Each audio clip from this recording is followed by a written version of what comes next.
আজকে সবাই মিলে বাঁশ খাবো। বাঁশকরলের সবচেয়ে সহজ এবং সিম্পল রেসিপি নিয়ে আপনাদের মাঝে চলে এলাম। প্রথমেই বাঁশকরলগুলোকে পছন্দ মতো টুকরো করে হলুদ পানিতে খুব ভালোভাবে 10 থেকে 15 মিনিট সেদ্ধ করে নিব। এবার কড়াইতে সরিষার তেল খুব ভালোভাবে গরম করে তাতে একে একে পেঁয়াজ, রসুন এবং কাঁচামরিচ কুচি দিয়ে কিছুক্ষণ ভেজে নিব। এবার হলুদ, মরিচ, ধনিয়ার গুঁড়া, পর্যাপ্ত পরিমাণ লবণ দিয়ে তেল উঠে আসা পর্যন্ত মশলাটি খুব ভালোভাবে কষিয়ে নিতে হবে। মশলা কষিয়ে তেল ছেড়ে আসলে আগে থেকে ধুয়ে রাখা লইট্টা শুটকিগুলো দিয়ে দিলাম।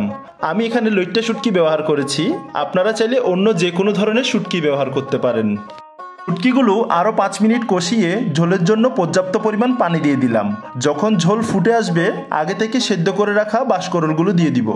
এবার আরও 10 থেকে 15 মিনিট ফুটিয়ে ঝোল পছন্দ মতো ঘনত্বে চলে এলে গরম ভাতের সাথে পরিবেশন করুন।